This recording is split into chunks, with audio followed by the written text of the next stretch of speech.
Hello बच्चों, आज का टॉपिक है सामाजिक विभेदों का लोकतांत्रिक राजनीतिक पर प्रभाव, है ना। आज का टॉपिक ये समझेंगे कि सामाजिक विभेदों का लोकतांत्रिक राजनीतिक प्रभाव, यानी सामाजिक विभेद होने के कारण लोकतंत्र पर क्या प्रभाव पड़ता है और उसका राजनीतिक प्रभाव क्या क्या देखने को मिलती है ना। तो सबसे पहले समझेंगे कि कोई भी सरकार, चाहे कोई भी देश पर कोई सरकार अगर उस पर अधिक जमाना चाहती है या कोई राजनीतिक पार्टियां उस पर आके दबाव अपना बनाना चाहती है या अपने वर्चस्व को बनाना चाहती है, तो सबसे पहले वो अपना कुछ ना कुछ प्रभाव डालती है समाजों के बीच, जिसमें विभाजन हो और विभाजन का फायदा उठाए। और विभाजन कई रूपों से देखने को मिलता है, क्योंकि आपको पहले भी वीडियो के लेक्चर में बता चुके हैं हम कि सामाजिक विभाजन कई रूप में देखने को मिला। सामाजिक धर्म के नाम पर, संप्रदाय के नाम पर, धन के नाम पर, है ना। ये सब सामाजिक विभाजन देखने को मिला, क्योंकि सामाजिक विभाजन एक दिन में नहीं होता। ये एक तुरंत होने का चीज नहीं है, ये समय के साथ होते जाता है। जैसे कि आदमी ऊंच नीच का भावना, ये सब देखने को मिलते रहता है। तो इस टॉपिक में हम लोग समझेंगे सामाजिक विभेद का लोकतांत्रिक राजनीतिक प्रभाव। इस पॉइंट नंबर 1 में देखेंगे कि सामाजिक विभेद लोकतांत्रिक राजनीति को प्रभावित किए बिना नहीं रह सकता है। यानी समाज में सामाजिक जब विभेद होगा तो राजनीतिक अगर उसका फायदा ना उठा सके, यह हो ही नहीं सकता है, क्योंकि सामाजिक विभाजन करके राजनीतिक दल हमेशा फायदा उठाया है ना। ये बिना फायदा उठाए हुए कभी रह नहीं सकता है। लेकिन पुराने हम आते हैं समय से कि इसके उदाहरण ब्रिटिश सरकार ने फूट डालो और शासन करो की नीति अपनाकर हमारे भारत देश पर वर्षों तक शासन किया। तब एक यहाँ पे लॉर्ड डलहौजी के समय ये लाया गया था नीति ब्रिटिश सरकार के द्वारा कि फूट डालो शासन करो। तो फूट डालो शासन करो के द्वारा क्या किया गया था कि हिंदू मुस्लिम से लड़ा दिया जाता था। उस समय 1857 की क्रांति एक सुनने को देखे होंगे कि गाय वाला चर्बी वाला कारतूस और सुअर की चर्बी वाले कारतूस के बारे में पढ़े होंगे शायद। तो आपको शायद यह पता होगा कि उस समय 1857 की क्रांति हुई थी। उस क्रांति में हिंदू मुस्लिम को के ऊपर यह आरोप लगाया गया कि एनफील्ड राइफल आई थी, जिसमें कि मुंह से कारतूस को छीलना पड़ता था और छील के उस कारतूस को बंदूक में डालना पड़ता था और डालकर फिर बंदूक को चलाया जाता था। तो हिंदू सिपाहियों के अंतर्गत यह अफवाह फैलाया गया था कि जो कारतूस है उस पर, वो कारतूस छीलने के दौरान जो मुंह में लेते हैं उसके ऊपर गाय की चर्बी लगाई गई है। और मुसलमानों के सिपाहियों के विरोध ये बताया गया कि जो कारतूस छील रहे हैं उसमें सुअर की चर्बी डाला गया है। तो इस तरह से हिंदू के लिए गाय पवित्र है, तो उसी तरह सुअर मुसलमान के लिए हराम होता है। तो उस दोनों के बीच मतभेद पैदा हुआ और अंग्रेज ने ऐसा मतभेद करके ये सब चीज इस तरह करके भारत सरकार भारत पर अपना आधिपत्य को जमाए रखना चाहती थी। तो ये सब जो भारत में हिंदू मुस्लिम और सिख ईसाई वगैरह करके सारे चीज में अपने में लड़ाकर ब्रिटिश शासकों ने फूट डालो शासन की नीति अपनाकर हमारे भारत देश पर वर्षों तक शासन किया। लगभग 200 वर्षों तक, कितने सौ वर्षों तक, लगभग 200 वर्षों तक हमारे भारत देश पर यह गुलाम बना के रखा। एक बहुत बड़ी बात हो जाती है कि भारत देश 200 वर्षों तक अंग्रेजों का गुलाम रहा, और गुलाम रहने के बाद हमारे महात्मा गांधी आए, फिर डॉक्टर राजेंद्र प्रसाद, फिर आपका भगत सिंह, बहुत सारे वीर, राम प्रसाद बिस्मिल, अशफाकुल्लाह खान, और ये बलिदान दिए देशों के लिए और यह अंग्रेजों से भारत को मुक्त कराए। लेकिन भारत मुक्त तो हो गया, लेकिन आज भी भारत में सामाजिक विभाजन को देखने को मिलती है, चाहे वो राजनीतिक दल के द्वारा किया जाए या तो फिर दूसरे के द्वारा। लेकिन यह प्रभाव राजनीतिक दलों के द्वारा ज्यादा को देखने को मिलती है, क्योंकि कोई भी जात का नेता अगर आता है तो वो अपना वर्चस्व को बनाने के लिए अपने समाज को विभाजित कर देती है, ताकि वह 2 खंडों में बटा रहे और अपना राजनीतिक दल की रोटियां सेक सके, है ना। तो पॉइंट नंबर 2 पर इसी प्रकार देखेंगे, आजकल सामाजिक विभाजन राजनीतिकों के लिए एक अस्त्र बना। अस्त्र का मतलब है कि हम लोग किसी, जैसे मान लीजिए एक तलवार ले लेते हैं तो किसी चीज को काटने के लिए या किसी इंसान को मारने के लिए यूज कर लेते हैं। तो उसी प्रकार एक कुल्हाड़ी अगर ले लिए तो किसी पौधा को काट ले रहा है, किसी वृक्ष को काट ले रहा है। तो ये सब एक मान लीजिए और कोई अस्त्र ले लिए तो वो सब काटने का उपयोग किया जाता है। लेकिन सामाजिक विभाजन से तो आप किसी को काट नहीं सकते हैं, लेकिन सामाजिक विभाजन करके राजनीतिक दल इसका एक फायदा उठाती है और यह अस्त्र के समान है, क्योंकि जब सामाजिक दल बटे, सामाजिक विभाजन होगा तो राजनीतिक दल वाले पार्टियां को उससे बहुत ज्यादा फायदा होगा। क्योंकि आपको यह पता है, जैसे मान लीजिए कोई अगर यादव कास्ट का अगर मान लीजिए वो पार्टी का सदस्य हो या पार्टी का नेता हो, तो ऑटोमेटिक वो सामाजिक विभाजन करके रखेगा, तो यादवों का वोट यादव के लिए जाएगा, ब्राह्मण का वोट ब्राह्मण की ओर जाएगा। तो सब अगर पार्टियां विभाजित रहेगी तो अपने अपनी ओर खींचेगा, तो अस्त्र के रूप में काम करेगा और लोकतांत्रिक व्यवस्था में राजनीतिक इसका लाभ उठाने में पीछे नहीं रहते हैं और राजनीतिक दलों द्वारा अपने उम्मीदवारों को चयन करके और उनकी जीत सुनिश्चित करने में सामाजिक विभेद सहायक होते हैं। अगर मान ली जाए हमारे क्षेत्र को ले लेते हैं या आप जिस क्षेत्र में रहते हैं उस क्षेत्र को ले लीजिए, उस क्षेत्र में अगर मान ली जाए आपकी जात की संख्या ज्यादा हो और दूसरे जात की संख्या कम हो, तो वहां पे देखिएगा राजनीतिक दल वाले अपनी जात की बात करेगा और अपना वर्चस्व को जमाए रखेगा ताकि उसके जात वाला उसके फेवर में वोट करे और बड़े तौर पर जहां पे सरकार बनती है, यानी जहां पे मान ली बिहार सरकार बनेगी, चाहे वो केंद्र की सरकार बने, तो वहां जो उस क्षेत्र का जो नेता होता है देख लेता है कि वह कितना वोट यहाँ पे है और कितना वोट किस जाति का है, उसी जाति को वहां पे कैंडिडेट के रूप में या उम्मीदवार के रूप में वहां पे उतारते हैं ताकि वह जीत को सुनिश्चित करे और वह अपनी सरकार को बनाने में सक्षम हो। क्योंकि जितनी जो पार्टियां सबसे ज्यादा सीट जीतेगी उसी की सरकार बनेगी, क्योंकि वो पार्टी जीतने के बाद ही सरकार बना सकती है, क्योंकि हारे हुए पार्टी सरकार बनाने के लायक नहीं होती है, क्योंकि वहां पे अपने सीट को सुनिश्चित करना पड़ता है। अगर सीट को सुनिश्चित करेगा तभी वह सरकार को बनाएगी। तो अपना ये इस तरह राजनीतिक लाभ उठाने में पीछे नहीं हटता है और राजनीतिक दल उम्मीदवार को चयन करता है उस रूप में और अपनी जीत को सुनिश्चित करके सामाजिक विभेद में सहायक होते हैं, है ना। पॉइंट नंबर फिर 3 देखते हैं इसी प्रकार। पॉइंट नंबर 3 में देखना है हमको, तो हमने बताया कि सामाजिक विभेदों का लोकतांत्रिक राजनीति का प्रभाव, है ना। तो पॉइंट नंबर 3 में देखते हैं, तो पॉइंट नंबर 3 में आयरलैंड में देखने को मिला। तो आयरलैंड में क्या लिखा हुआ कि आयरलैंड एक धर्म मानने वाली प्रोटेस्टेंट एवं कैथोलिक समूहों में बटे हुए। तो एक धर्म का मतलब ये आयरलैंड जो है ईसाई बहुदल इलाका है। कौन सा इलाका? ईसाई बहुदल।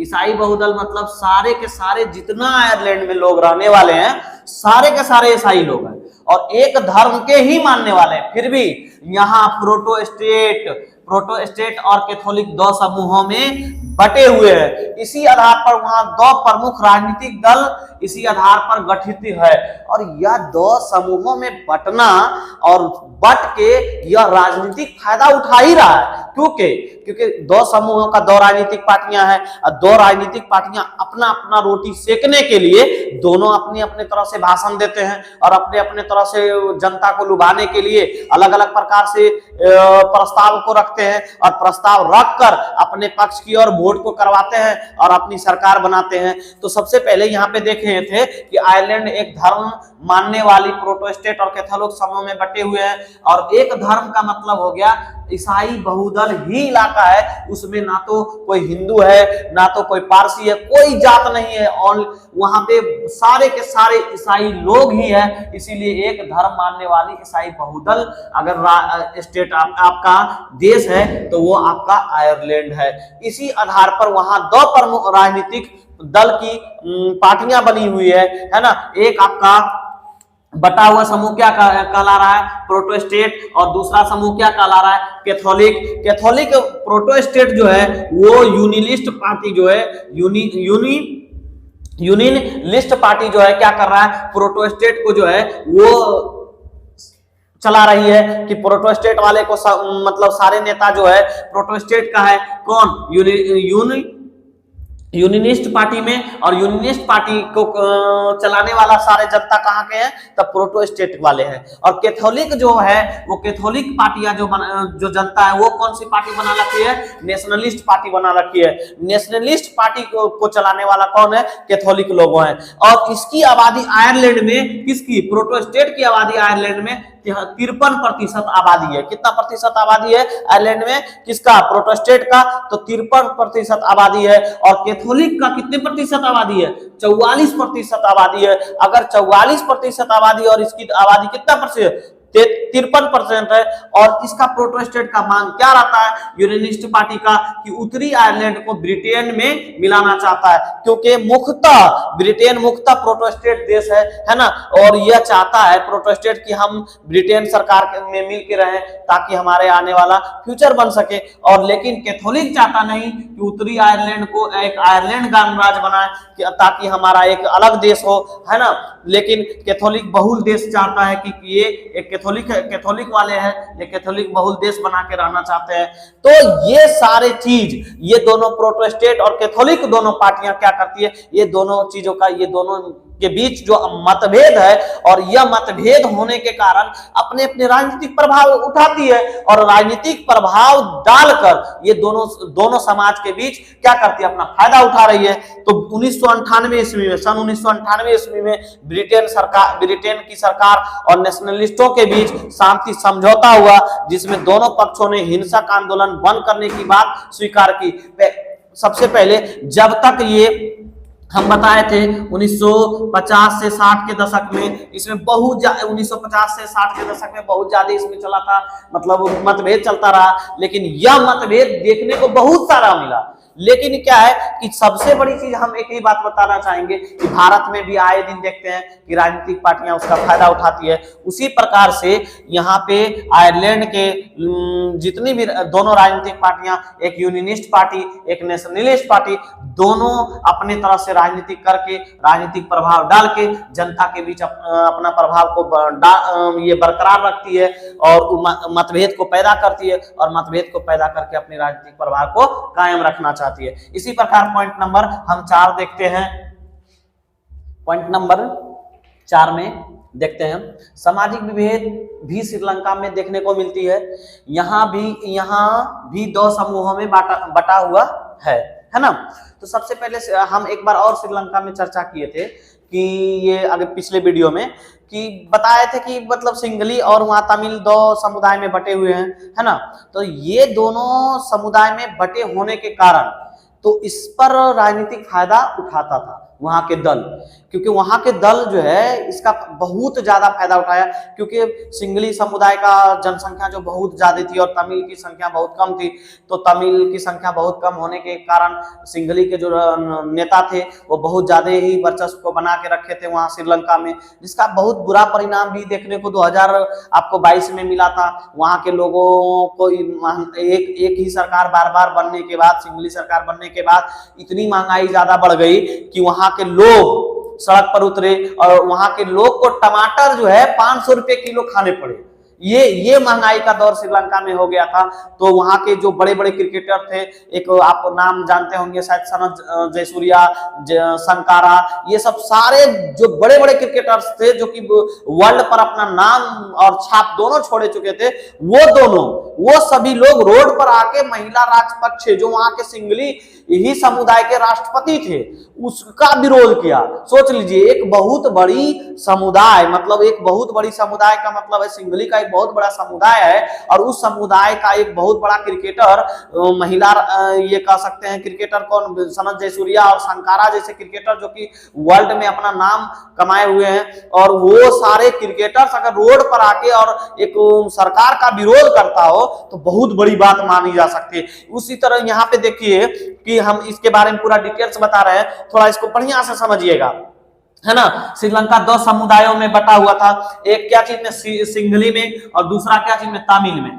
समझ में बात आया? तो सिंघली समुदाय मूलवासी थे कहाँ के? मूलवासी थे श्रीलंका के, है ना। श्रीलंका के मूलवासी का कहलाएगा कौन? सिंघली। और तमिल जो थे इसमें कुछ मूलवासी भी थे, और जो तमिल 13% और जो 13% और 18 ये 5% जो आबादी जो है तमिल की थी, तो वो तमिलनाडु से लाए गए थे बगानों में काम करने के लिए। किसके समय? ब्रिटिश सरकार के समय, है ना। ब्रिटिश सरकार के समय तमिलनाडु से लाए गए थे बगानों में काम करवाने के लिए। वहां फल के बगानों होते थे ना, तो उस बगानों में काम करने के लिए ब्रिटिश सरकार ने तमिल लोग को तमिलनाडु से उठा के वहां ले गया था, ताकि वहां पे काम करवाया जा सके अपने बगानों में, और ब्रिटिश सरकार को इससे मुनाफा कमा सके, है ना। तो यहाँ पे सिंघली जो समुदाय थे उसकी आबादी वहां श्रीलंका में कितनी प्रतिशत है? 74% है। तो एक बात यहाँ पे समझिएगा और दिमाग में यह चीज डाल लीजिए कि जिस समुदाय का अगर ज्यादा वर्चस्व हो तो उस समुदाय की राजनीतिक पार्टियां उसकी फायदा जरूर उठाएगी, क्योंकि कोई भी राजनीतिक पार्टियां वो अपने समुदाय, अपने जात और अपने ही लोग पर फायदा उठाती है। क्योंकि यह बात दिमाग में रख लेना चाहिए, क्योंकि राजनेता हमेशा वही चीज की राजनीति करती है जिससे अपना वो उसका कुर्सी बना रहे।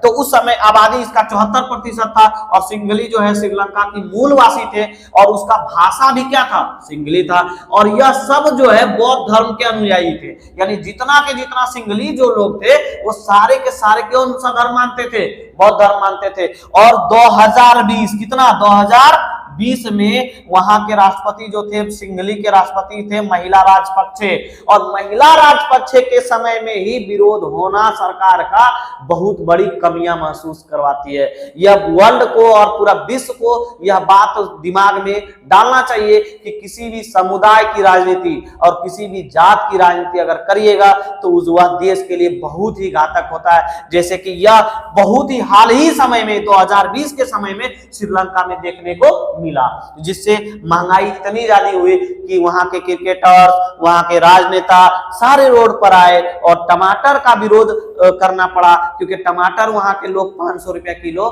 खरीद के खाना पड़ रहा था। तो ये सब सारे विरोध किए किसके? महिला राजपक्षे का। और वहां के सरकार को अंत में वहां के सरकार को गद्दी छोड़कर भागना पड़ा। कहां के? श्रीलंका के। और वहां जो है सिंघली समुदाय का 74%, भाषा सिंघली, धर्म क्या हो गया? बौद्ध। ये श्रीलंका का एक बहुल वासी है, और बहुल जो है सिंघली है। तमिल की आबादी कम है, जिसकी आबादी कम रहेगी वहां की भागीदारी भी कम होती है। तो यहाँ तमिल जो है आबादी थी कितना? 18%, और तमिल जो मूलवासी तमिल के ये तमिल श्रीलंका के जो थे वो 13% थे, और हिंदुस्तानी 5% थे, जो तमिलनाडु से ब्रिटिश सरकार ने उठा के लाए थे कहां पे? बगानों में काम करवाने के लिए। तमिल जो है, तमिल में कुछ हिंदू भी थे और कुछ मुस्लिम भी थे, उसमें कुछ हिंदू और कुछ मुसलमान थे, है ना। तो तमिल की सरकार ने यह चाहा कि मतलब तमिल को वहां पे बहुत ज्यादा दबा के रखा जाता था, और सिंघली समुदाय के अधिक होने के कारण इसकी फायदा बहुत ज्यादा उठाता था। तो इस तरह का पॉइंट बाय पॉइंट हम देखते हैं। फिर श्रीलंका में कितना प्रतिशत? 7% हिस्सा जो आबादी ईसाई है ना। जो ईसाई की अभी आबादी 7% है श्रीलंका में, जो सिंघली और तमिल दोनों भाषा बोलते हैं वहां पे, है ना। श्रीलंका में कितने प्रतिशत आबादी ईसाई का है? 7%। और जो दोनों भाषा का यूज करते हैं कौन कौन? सिंघली और तमिल का। तो ये सारे चीज हम देखे हैं, और आगे और बिंदु को देखते हैं इसी प्रकार से। तो हम लोग देखे थे कि श्रीलंका में 7% आबादी ईसाई का था, जो सिंघली और तमिल दोनों भाषा बोलते थे, है ना। और फिर श्रीलंका सन 1948 ईस्वी में श्रीलंका स्वतंत्र राष्ट्र बना। स्वतंत्र राष्ट्र बनने के बाद, स्वतंत्र राष्ट्र का मतलब होता है यह पूरी तरह से आजाद होना, और यह आजाद होकर पूरी तरह से आजाद राष्ट्र बना। और सिंघली समुदाय के नेताओं ने अपनी बहुसंख्या के आधार पर शासन पर प्रभुत्व जमाया। पहले भी मैंने कहा था इस बात पर कि जो देश में जिसकी आबादी जितनी ज्यादा होगी वह वहां के नेता, वहां के लोग उसी जात को सपोर्ट करता है, और उस जात के नेताओं का मन इतना ज्यादा अपने लोगों के प्रति व्याकुल कह सकते हैं, उतना ज्यादा मतलब जो है वर्चस्व को बना लेता है, और उसके भी लोगों के प्रति काम करता भी है कि अपना अपना जात का है इसलिए काम करना है, दूसरे के से कोई मतलब नहीं रखता है। तो ये ज्यादातर वहां पर श्रीलंका में देखने को मिला। सिंघली समुदाय के नेताओं ने बहुसंख्यक के आधार पर शासन पर प्रभुत्व जमाया, यानी शासन की बागडोर उसके हाथों में आ गया और वह जैसा चाहा वैसा मड़ोरा। लेकिन इसका परिणाम बुरा देखने को मिलता है, क्योंकि एक बात जान लीजिए, कोई भी सरकार अगर उस वहां का सरकार अगर बनाती है और बहुसंख्यक समाज के लोग की सरकार होती है तो वह तानाशाह हो जाता है, क्योंकि वह अपने सरकार के प्रति लापरवाह होता है, क्योंकि वह जानता है कि मेरे समुदाय के लोग हमेशा वोट करेंगे ही। तो यह चीज नहीं होना चाहिए, कार्य के भांति ही वोट करना चाहिए, नहीं तो उसका उस देश पर बहुत बुरा असर पड़ता है। तो श्रीलंका में भी यह असर देखने को मिला, है ना। तो शासन को प्रभुत्व जमाया। फिर पॉइंट नंबर 2 इस यहाँ पे आते हैं। श्रीलंका में एक 1956 में कानून बना। श्रीलंका में 1956 में एक कानून बना, जिस कानून के तहत तमिल को दरकिनार, यानी तमिल को क्या किया गया, वैल्यू ही नहीं दिया गया। मतलब उसको क्या बोलते हैं, उसको कोई पूछने वाला भी नहीं रहा कि तुम क्या करोगे नहीं करोगे। जब एक स्वतंत्र राष्ट्र बन गया 1948 ईस्वी में श्रीलंका, तो 1956 में नए संविधान का स्वरूप बनकर श्रीलंका का तैयार हुआ। उसमें क्या किया गया, सिंघली के द्वारा क्या किया, तमिल को दरकिनार कर दिया कि तमिल को वहां के वासी मानना ही नहीं लगे। उसका कहना था कि तमिल जो है भारत का वासी है, वो अलग है। तो सिंघली और तमिल के बीच बहुत सारा विवाद भी हुआ। तो नए संविधान के तहत तमिल को दरकिनार कर दिया और वहां जो है सिंघली एकमात्र राजभाषा, यानी राजभाषा घोषित कर दिया। जिस राजभाषा घोषित करने का मतलब ये हो गया कि जैसे हमारे भारत देश में क्या हिंदी एक राष्ट्रभाषा है ना, तो राष्ट्रभाषा है तो वो अलग बात है, हिंदी में कार्य कर सकते, लेकिन दूसरी भाषा को भी प्राथमिकता भारत में दी गई। भारत में क्या किया गया, हिंदी के तो राष्ट्रभाषा ही है, और अंग्रेजी को भी प्राथमिकता दी गई, उर्दू को भी प्राथमिकता दी गई, फिर और संथाली है और बहुत सारा है, मतलब मगही भाषा भी वो हो सकता है ना। तो ये सब भाषाओं को क्या किया गया, भारत में प्राथमिकता दी गई कि वह सब भी भाषा को आप उपयोग कर सकते हैं, लिखावट में या फिर सरकारी कामकाजों में भी उपयोग करते हैं। लेकिन यहाँ क्या किया गया कि 1956 ईस्वी के जब नए कानून जब श्रीलंका में बने, तो तमिल भाषा का कोई वहां पे जिक्र ही नहीं किया गया कि या तो उसको कामकाज में एकदम अलग कर दिया कि तुम्हारा भाषा होगा ही नहीं, मात्र एक सिंघली भाषा का ही वहां पे क्या कर दिया, वर्चस्व को बना दिया और वहां की राजभाषा घोषित कर दिया कि जितना कामकाज होगा चाहे जो भी हो, सारा का सारा किस भाषा में होगा, सिंघली राजभाषा में होगा, है ना। तो क्या हुआ, सिंघली राजभाषा में नए जब संविधान बना 1956 ईस्वी में, कहां पे, श्रीलंका का, तो सरकारी नौकरियां में भी सिंघली और विश्वविद्यालयों में सिंघली को ही प्राथमिकता दिया गया। यानी इसका मतलब यह है कि जितने सीट पर, अगर मान लीजिए 500 सीट पर अगर वैकेंसी आई, तो सबसे पहले 500 सीट पर सिंघली लोग को ही रखा जाएगा, तमिल लोग को नौकरी पे रखा नहीं जाएगा। तो यह किसी भी देश के लिए जहां के वो लोग तमिल लोग रह रहे हैं, तो उसके लिए ये अत्याचार ही है, उसके खिलाफ समझ सकते हैं, कह सकते हैं कि उसके साथ दुर्व्यवहार हो रहा है, क्योंकि तमिल का भी तो अधिकार है उस देश पे कि हम अपना सरकारी नौकरियां में भी भाग लेंगे। तो ये सब तमिल के लिए एक बहुत बड़ा दुखदाई समय आ गया था।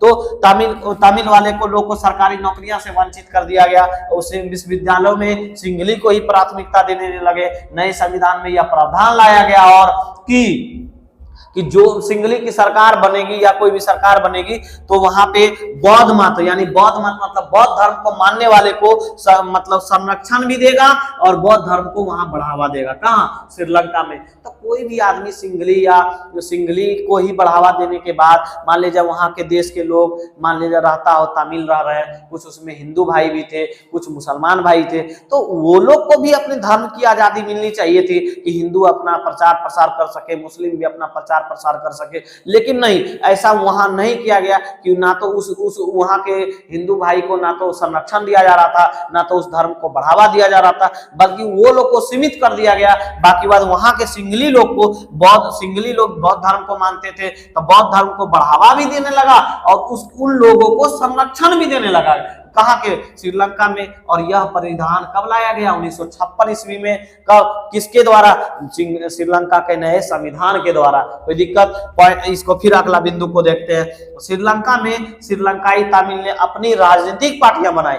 जब कोई भी आदमी अपनी विचारधारा को रख नहीं पा रहा है उस सरकार में तो क्या करेगा, अपनी एक पार्टी बनाएगी। तो सिंघली तमिल लोग भी क्या किए, एक अपनी पार्टी बनाया और अपनी राजनीतिक पार्टियां बनाई। अब बनाने के बाद यह क्या किए, तमिल लोग जो है वहां संघर्ष करने लगा, किसके लिए, राजभाषा बनाने, क्षेत्रीय स्वायत्तता के लिए, हासिल करने के लिए, यानी हम उस क्षेत्र का मूलवासी हैं, या फिर अपना देश पर अधिकार बनाने के लिए, और तथा शिक्षा और समान अवसरों की मांग, यानी नौकरियां, विश्वविद्यालय, ये सब में अपनी अवसर को मांगने के लिए राजनीतिक पार्टियां बनाई और उसके लिए संघर्ष किया।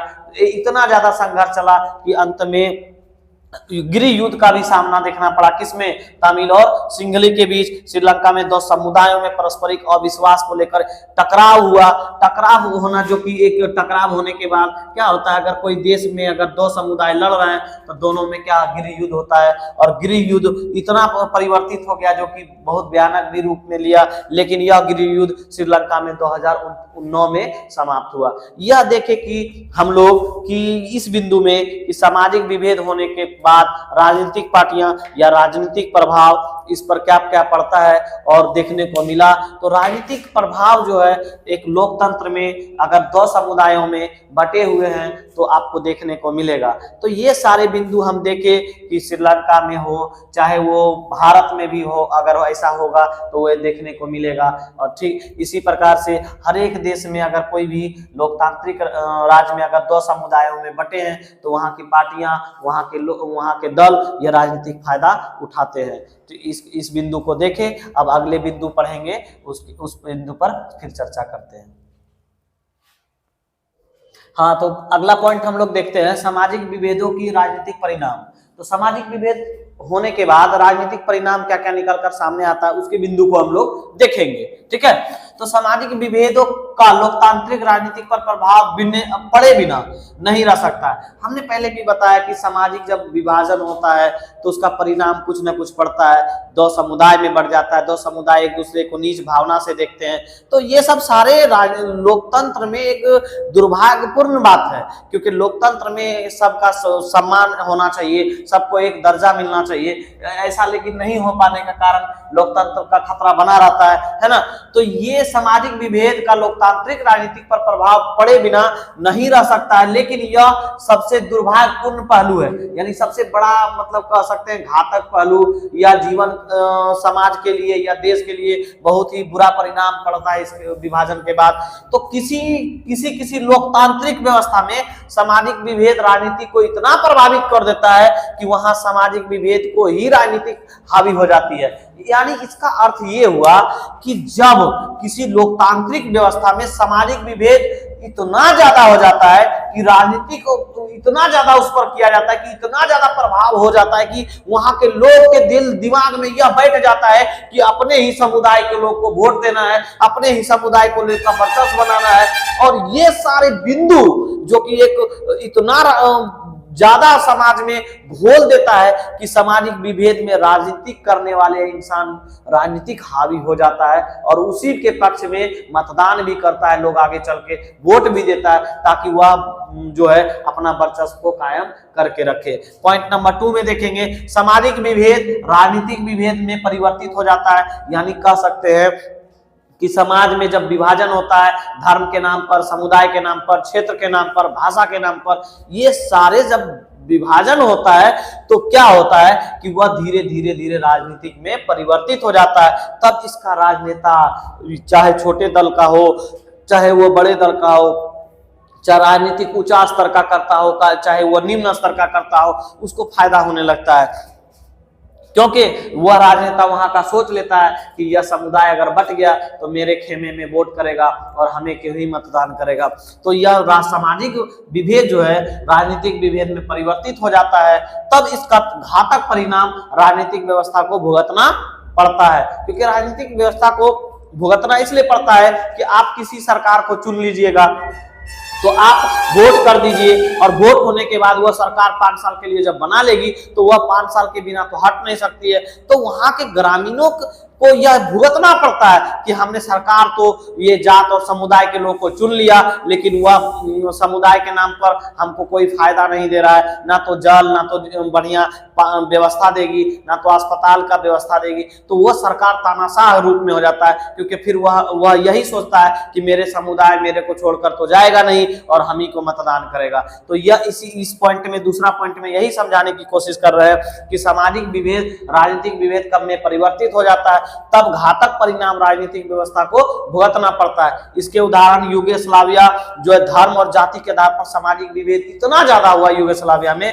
कि एक तरबूज देखते हैं ना हम लोग, तो उस तरबूज के भांति देखते हैं, दुकानदार जब तरबूज को बेचता है तो तरबूज को बीच से फाड़ दिया जाता है और टुकड़े टुकड़े करके बांट के रख दिया जाता है और उसको बेचा जाता है। तो उसी तरह यूगोस्लाविया में इतना ज्यादा राजनीतिक सामाजिक विभेद हुआ, राजनीतिक में विभेद में परिवर्तन हो गया कि यूगोस्लाविया को धर्म और जाति में इतना ज्यादा बांट दिया गया कि जैसे कि खरबूजे को की तरह टुकड़े में काटकर रख देना प्लेट में, उसी तरह यूगोस्लाविया वहां ये सामाजिक विभेद हुआ। यानी दुनिया का सबसे ज्यादा सामाजिक विभेद अगर कहीं देखने को मिला तो वो है यूगोस्लाविया में, जो धर्म और जाति के नाम पर बांटा गया।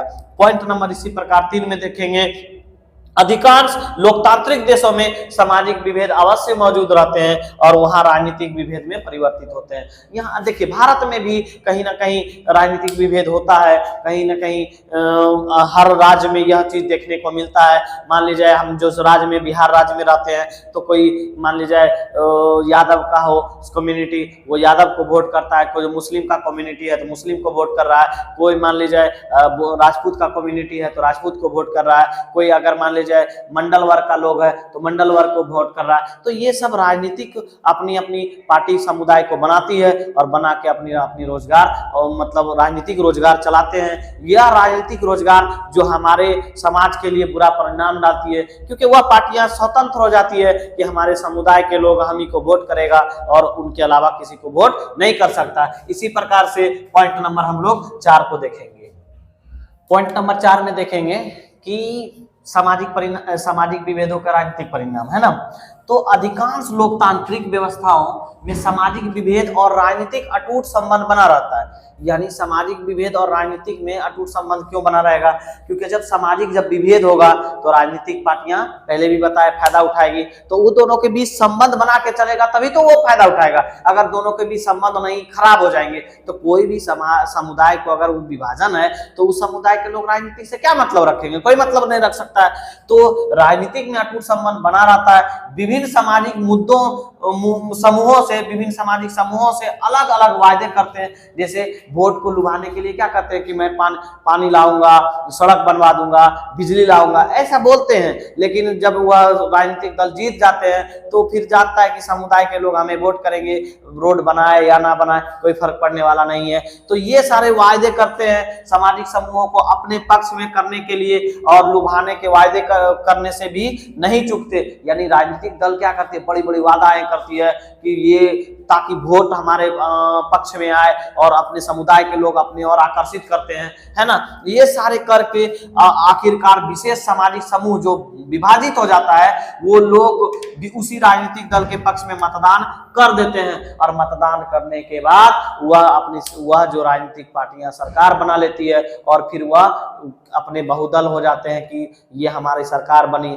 फिर वह समुदाय से मतलब भी उतना नहीं रखता है, क्योंकि जब वह अपनी सरकार जब बना लेती है तो समुदाय से मतलब नहीं रखता है। तो हम लोग यहाँ तक देखिए कि सामाजिक विभेद की राजनीतिक परिणाम में ये सब देखने को मिला। तो हम यह आप लोग से कहना चाहते हैं कि हर एक बिंदु का अपना नोटबुक बनाते जाइए और हर एक वीडियो का अपना शेयर कीजिए एक दूसरे के साथ, और आपके जितने सहपाठी हैं एक दूसरे तक वीडियो को पहुंचाइए ताकि उनको भी 2024 के बोर्ड में ये उसका लाभ मिल सके और आप एक अच्छा रिजल्ट को दीजिए जो कि लगे नहीं, अपने माँ बाप, समाज और अपने लोगों के बीच एक अच्छा